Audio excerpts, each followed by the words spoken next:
Terrific. And you're all set. All right. Well, welcome everybody to the FarmHack webinar. We're excited to have you here to talk about and present some of the work that we've been doing over the last year on the website, and excited to both present what we've done and also get your feedback. My name is Doran Cox. I'm one of the founding members of the FarmHack community. I'm happy to be here with RJ Steinert, who's been one of the backbone developers for the FarmHack site from the very beginning. So we're going to talk about some of the new features. RJ is going to talk about the new search feature and front page layout that we've developed based on all of the feedback that we received from participants in the SARE Sustainable Agricultural Research and Education project organized by the University of Vermont. Chris Callahan was not able to join us today for the webinar, but will be on the Wednesday webinar. He's been really instrumental in helping guide this process and improving the user interface. And then I'll go, after RJ's done with the search feature and front page, we'll also walk through some of the features in the new tool pages. And again, eager to have you join. If you have a question as we're going, we're only a few of us, so you can if you want to talk, you can speak up and unmute yourself, but or put your question into chat, and the facilitator can prompt you and bring you into the conversation. So with that, I'll hand it over to RJ to do a little intro of his own. Hey folks, RJ Steinert here. I've worked as a web developer, helped originally make the FarmHack website, and still helping out. And it's not just me these days. There's a handful of other web developers who've helped out and done a great job helping get the FarmHack site to where it is today. And so with that, I'd like to start with showing you guys some of the recent improvements. If you've been on farmhack.org recently, you've definitely noticed them. But we figured we'd run through these features just to make sure that you understand how they work, and that you're aware that some of the more nuanced ones are there. So the first thing that you'll notice when you go to farmhack.org is it looks all different. The layout's a little different. We have the tool library on the front page as opposed to a click or two deep. And we have our mission statement, or rather our sort of community summary, and this rotating carousel of items that that volunteers help curate, either tools or blog posts. And it's one of those things where if you have something in particular that you would like to promote, an event, a tool, anything at all, you can feel free to email info@farmhack.org, and we can have a discussion about getting you up here featured on the front page. Yeah, and I'd like to just point that was one of the things that came out of our survey with through the SARE process, was to be able to promote some of this content up front, and just like RJ said, events and also blog posts. So we invite you, if you have a blog post, we are happy to both list it and feature it. And right now our events process involves sending us a note that you have an event coming up, and we can put it on the shared calendar. But this way we can move it so it's not buried in the site, but we can bring it right up front. Thanks, RJ. Sir. Yeah, thank you. So one of the first things that's not quite noticeable, but if you load this up on your phone, you'll notice that this front page looks a little different. We can sort of simulate that here in my desktop if I make this more phone size as far as the size of the screen. You'll notice how it changes the layout. So the statement is up here, and the tools are down here, and the tool library continues. And this is the case on all of the pages on the site now, is that they are mobile phone compatible. One thing that happens that sort of disappears, but it's still here, is this thing called the hamburger menu. You click here, you'll see that top level navigation, and click it to close.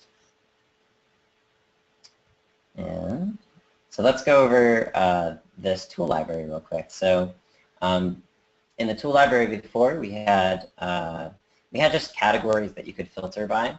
And now we have both categories that you can filter by and you can do full text search. So right now, the categories that we can filter by are these things called tags. And on any of these tools, you can put any tag you want. You can make up your own tags, or you can use existing tags. You can see here on the left that this is the list of all the tags that people have used. I can even say show more to actually show all of them. And you can see in the numbers here next to the tag how many results have, or rather how many tools have been tagged using this tag. And so if I click on Smart Farm Tools,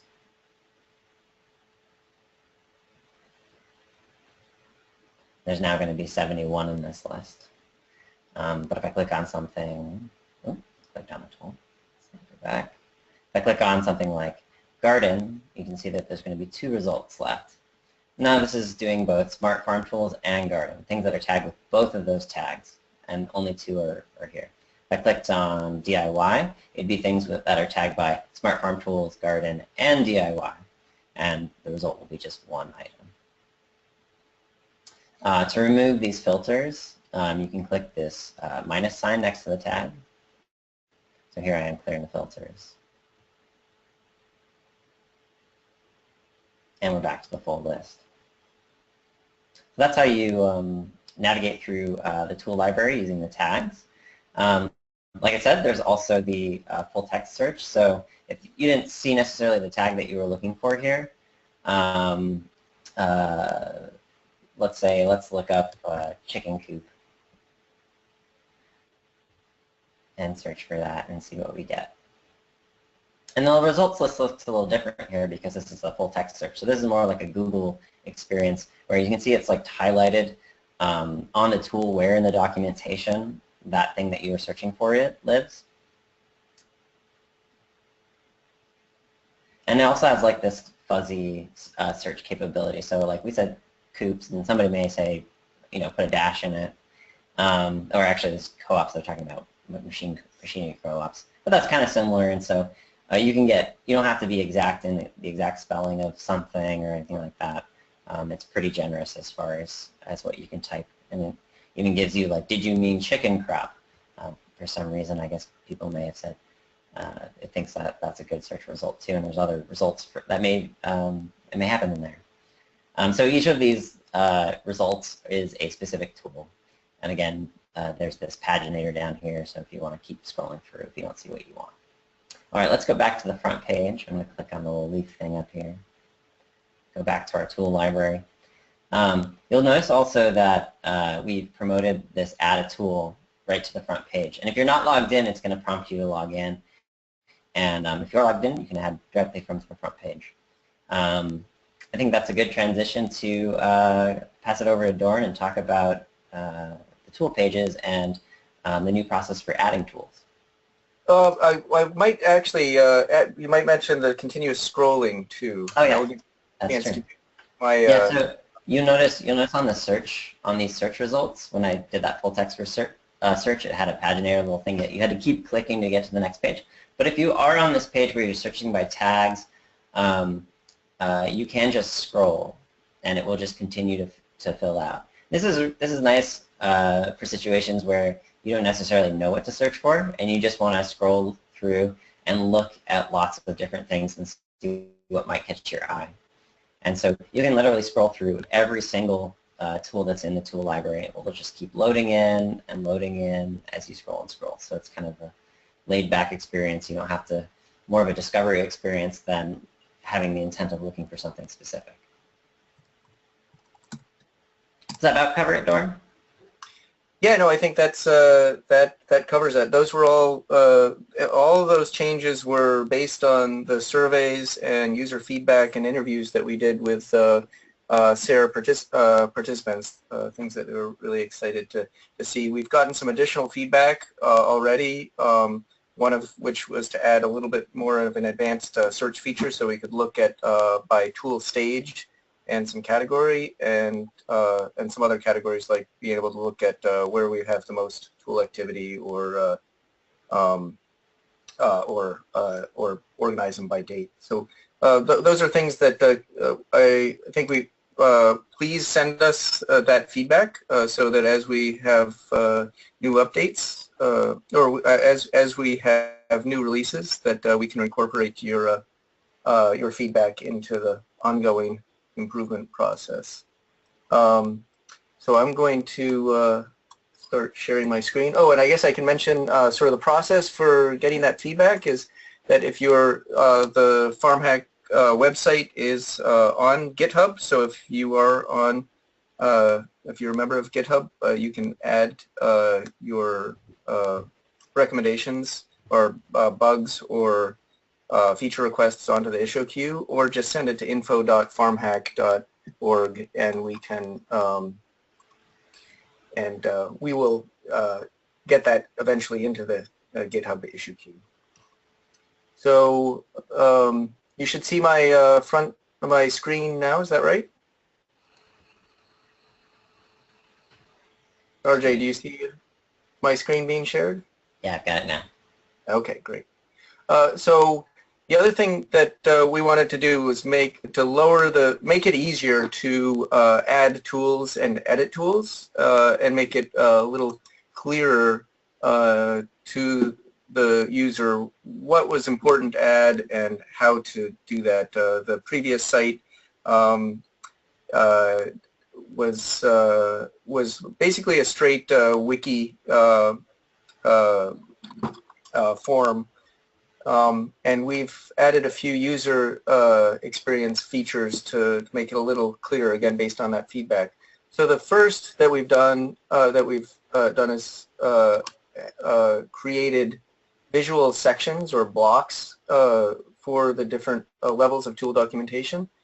And at the top we have the tool concept, and this is really the most important section. That includes the title, a description of your project, a representative image, and where you add the tags. And the type of license, all of them are default by Creative Commons 4.0, and the stage of your project. And then also very important is this new concept of related problem statements. So this is where you provide your design justification. What is the purpose and where are you coming from as far as designing it?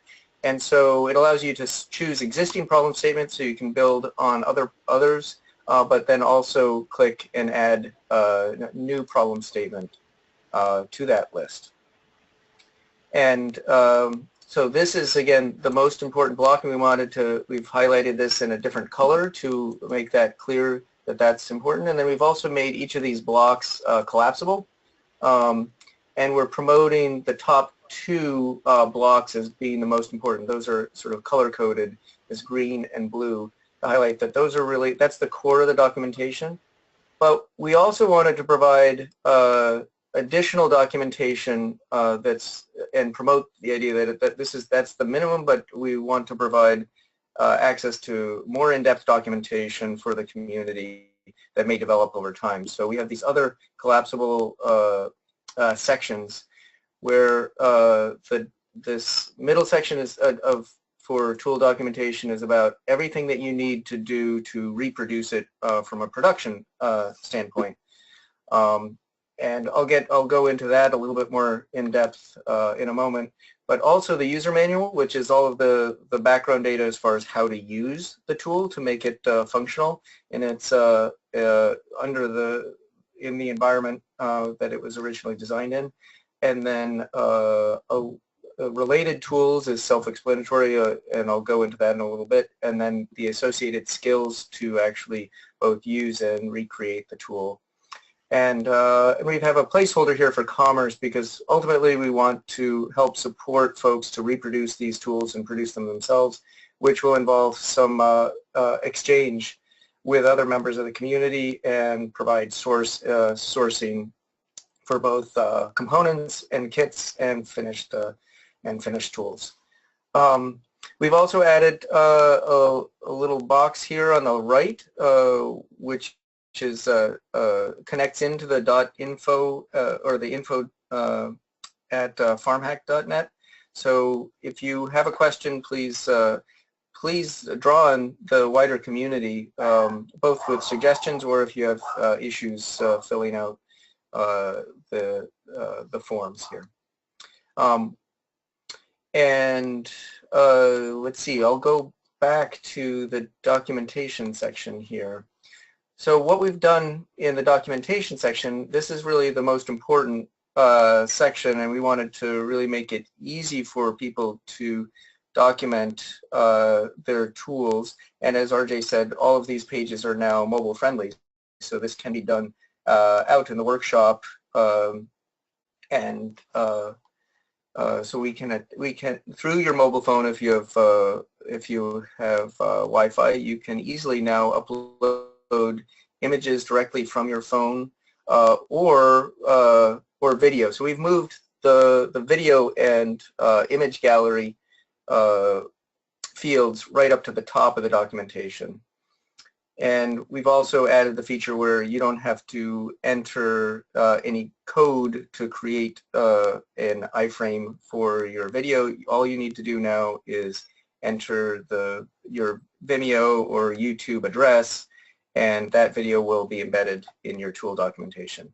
We've also added a little bit easier way to upload images, and we have an improved image gallery. So instead of the images being listed in long form, they're in a nice display that can scroll left to right and be clicked on to expand that gallery. So right now, if you click to browse, you can just select any image and upload that,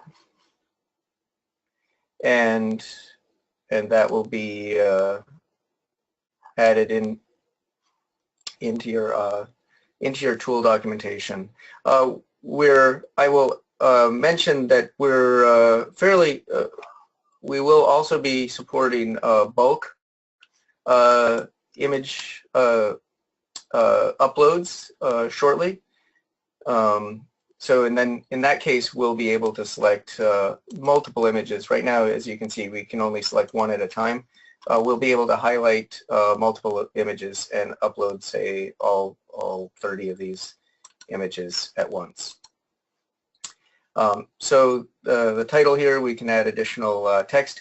And then if we scroll down the documentation, this is where you can provide all of the associated information that's required. So you have your image gallery, and then you can describe the justification, the design process, the bill of materials, and the steps for reproducing the tool that you're entering. And you'll notice that we now have a WYSIWYG, or what you see is what you get interface.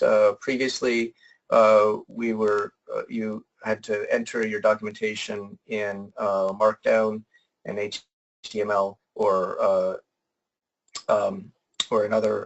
in plain text format. So now we have an interface for embedding other sites with iframes or images inline in text, do link and some basic formatting, bullet lists, etc.,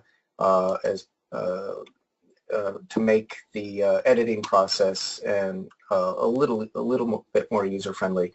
And then if we scroll down a little further, we've also added an attached files section. And so this is where if you have documentation in PDF, or you have CAD files or design files, STL files for 3D print objects, etc., you can upload those in the attached files section.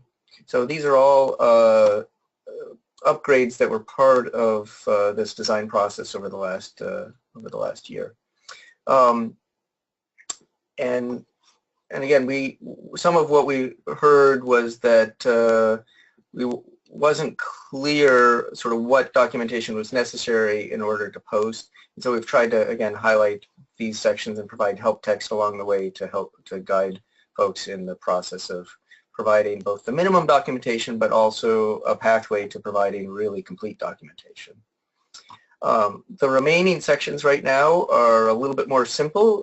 They're mostly these manual wiki pages with attached files. They don't have the same gallery functions.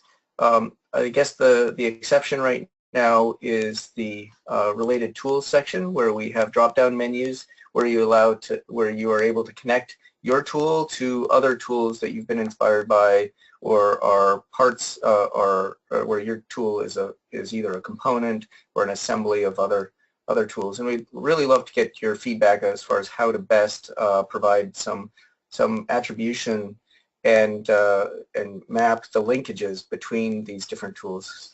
I really believe one of the main points of the FarmHack community is to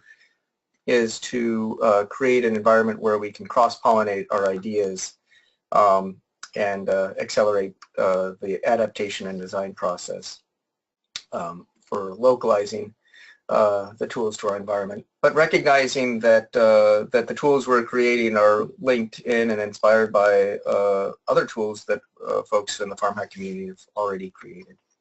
So I think there's a lot of work that we can do there that's exciting, but we have a good space to start from here in this section.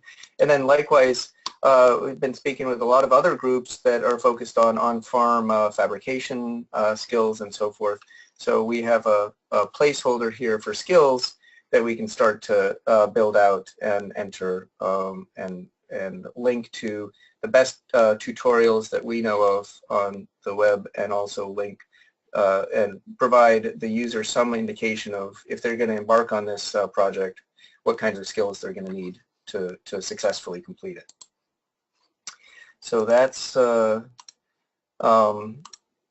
and likewise, we'd love to hear from folks on the commerce. What's going to be most useful to help promote the tools if the community is producing sourcing components for successful development of this kit, or localizing it to their to materials that are available in their area. This is where I think we have a lot of potential with our community to expand that area as well. And I guess the other thing that we can do that I'll point out here, it doesn't come up right immediately, but we can save it but not publish it. And that's something that we'd love to also get some feedback on that. We've heard some folks that they may want to get started on their documentation, but they're not really ready to have it be fully promoted in that in the list of tools yet. So that's I think an important feature that we're also looking at. So I'm not going to save this tool because it's not fully completed, but that gives you a sense of the new features for tool documentation. And with that, I guess we'd like to open it up to questions from folks who have joined us, if they have comments or suggestions, and we'll turn it over to all of you. RJ, do you have any additional comments? I was thinking if we have time, talking a little bit more about the problem statement feature, which I think is a really interesting one. And I think when people are thinking about ways in which the site we can make it more useful for folks, and especially when it comes to search, is like you might be coming here to search because you have a specific problem, and so we're thinking about ways in which we can incorporate those problem statements into search, and I think in the future it'll probably be really important when you're filling out your tool documentation to fill these out. But we're also trying to still figure out like how to incentivize like creating the problem statements and how to do that in sort of like a natural way. So So yeah, thanks RJ for that prompt. The other thing I realized after we get through the problems, I'll do a quick run through on the problem statement. But I would, the other thing to mention is the relationship between tool comments and our forum. I think we have a lot, the next stage we'll do a lot of looking at how we can have a more dynamic conversation about tools within the site. So maybe I'll open up on that. So, and I see actually here there's a comment in the chat about peer review activity, and that's actually another feature that I didn't mention because it's not part of the tool creation. But once you complete the tool, I'll go in. I'll show you some of the sort of the user interface to that. So, thank you, Chris, for bringing that up. So the problem statement, I think, as RJ mentioned, is an important future search feature that we'll be able to do once we have a robust list of problem statements attached to tools. The basic idea is that instead of searching by a tool category, it's searching by what the tool is, what problem the tool is trying to address, which will enable us to look at different approaches, possibly radical different approaches to the same problem. So, for example, I often think about something like we're addressing soil compaction on the farm. It may be that there's a mechanical approach, say a subsoiler, but it might be a cover crop or a biological approach or another management technique that isn't directly a piece of hardware. And so a problem statement will enable us to bring those different solutions together as different approaches. And so we've been looking at a basic syntax, a sentence structure to help walk people through this and make it a little easier. And so the basic problem statement format is that I am a, fill in the blank, I want a tool to, fill in the blank, because. So it gives who the audience is, the intended user of the tool, and what it's supposed to do, and then the justification, the why. And so the basic function here is, you know, if I were to create a tool, it would be I am a farmer is the highest level, but it could be I'm a diversified grain farmer or I'm a diversified organic farmer. You could choose any of that level of detail and say I'm working on a tool right now to stretch woven wire fence.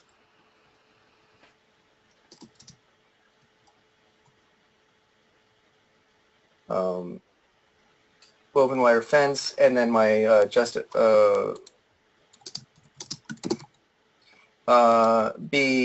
because all are not locally and expensive. So you have a basic justification, and in this case, and then we have a category that we've also provided here. It's like, what is the functionality that's solving this problem? Is it a direct action tool? Is it more analytic or about communication or observation? There's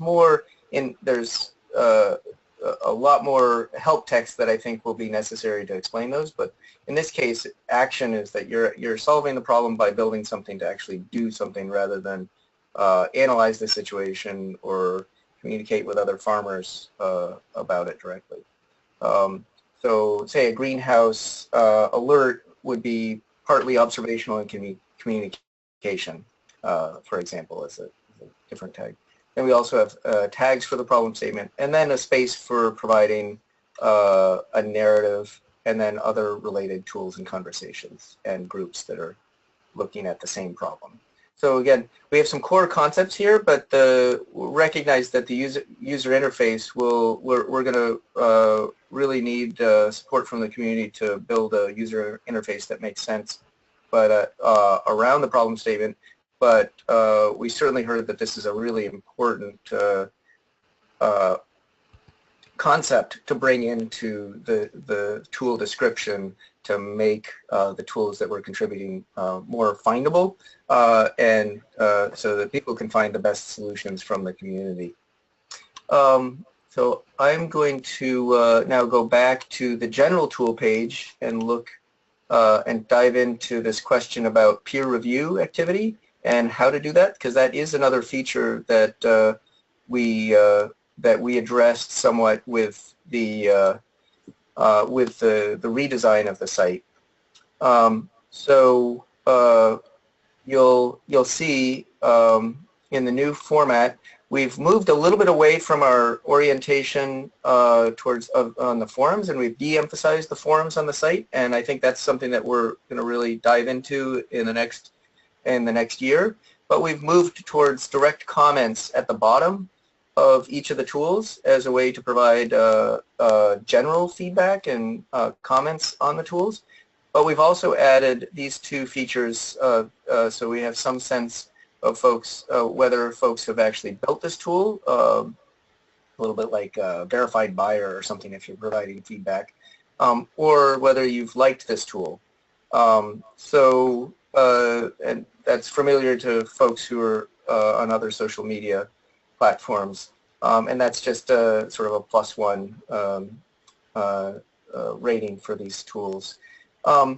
One of the things that we'll be releasing pretty shortly is, in addition to the comments on the bottom, that at the end of each of these major sections that are filled out, we'll also be able to provide comments. So under the description or the documentation, we can comment, and it will be a little bit like Google Docs, where the comment will show up on the right-hand side, and we can reference, provide more of an informal conversation around the more formal wiki format documentation. So those are the formats for providing sort of peer review of the activity. And then we've also, and so we have some activity as far as comments and review, but really the goal of this is to facilitate and make barriers to entry a little bit, to commenting lower. We've recognized and had feedback that the wiki format is a little authoritative, so people are often a little hesitant to edit the original author's wiki. So again, providing inline comments and the comments are an attempt to make that process a little bit more informal. We've also added, as far as the peer review process, this impact item here, which is a impact statement for folks who have used the tool and can report back in more detail as far as how that functioned. And I think this is also really important. And it's not part of the original authoring process. It's part of the direct user feedback sort of form here. And so this only shows up in the finished sort of tool entry. And this process is the process of just adding an impact statement, and we can add our comments about how our experience has been and how it's affected, how that tool has actually worked in our environments. So it is a direct response to sort of the need for peer review of these tools. It's not a rating. We wouldn't be able to search by, say, by impact statements, but it will give a narrative over time. And we'd love feedback as far as how to encourage more of this type of feedback for the community, because I think that really is important as we're looking at, as we're choosing these different tools to replicate, to get some feedback as far as which ones are really working and understand the quality of the tools and documentation. So again, this is right now we can add images in line and so forth, but it's not as rich as, say, some of the other documentation forms that we have. And so I'll go back to that tool. So and you can see how the formatting looks with, this is a tool that Chris Callahan documented, and you can see some of the sort of the finished look of both his documentation and the gallery completed, as well as he's also gone to the next level and created a user manual for it to explain not only how to build it, but then how to calibrate it and use it in the field. So it'll be exciting to see, because I know, for example, even though folks have built it, they haven't indicated yet that they built it or written up their impact statement. I know for a fact that several folks have replicated this. So we're hoping to see that activity reflected in these tools as we go forward. All right. All right.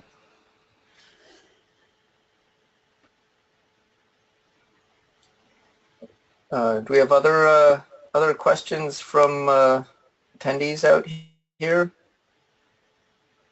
If you want to make a direct comment, we can have you unmuted, or just put your comments into the chat. Maybe Dora, if there's any more questions, talk about a little bit about how folks can get help if they have a question or they need help writing up their tool documentation and stuff like that.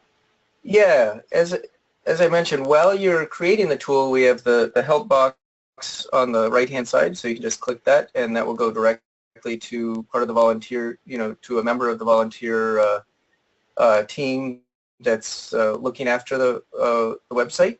Or you can also send questions directly to the info@farmhack.org email address. So we definitely encourage you to do that. We also do have under conversations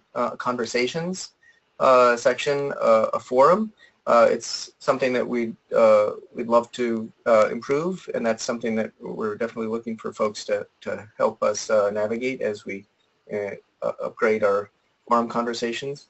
But feel free to jump into the general FarmHack Talk section or online FarmHack tools and website comments. And also, if you are hosting an event, please send your event details to info@farmhack.net, and we will put you on the shared calendar and put it on the map. These are both the conversation section and calendar section. I think are sections that we can improve over the next year. We've got some great partnerships coming up that I think can help us do that. But we'd love to see an event in your area on the map and be able to help promote it on the front of the web page.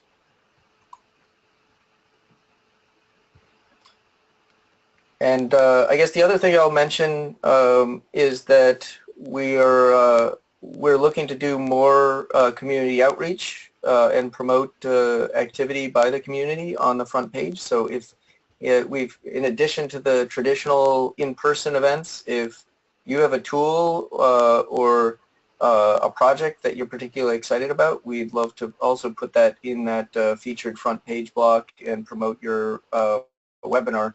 And if you have a build day, for example, or you're going to be documenting the tool on your farm and you want some community involvement and and you're doing a Hangout or a Zoom or a GoToMeeting for that, we'd be happy to promote that both on the calendar and then on the front page. So those are all things that we haven't really been able to do in the past, but with the website upgrades, we're able to do that. And as I mentioned before, if you have a blog from your organization or your farm, we'd be happy to also feature relevant content on our FarmHack blog. So definitely send those along to the info@farmhack.org as well.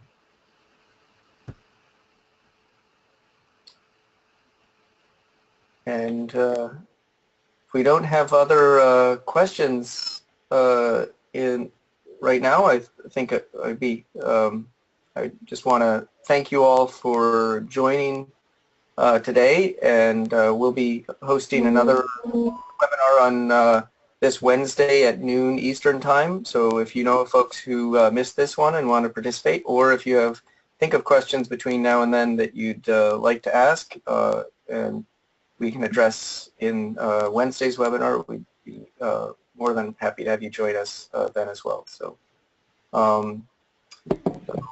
with that, I guess I'll thank you all for attending, and RJ for helping to host today's webinar, and look forward to seeing you online and hopefully in person, and helping make the FarmHack community website more participatory and open and user-driven. So thank you all. For help posting as well. Yeah, thanks. And thank you UVM and SARE and Chris Callahan in particular for helping manage this process.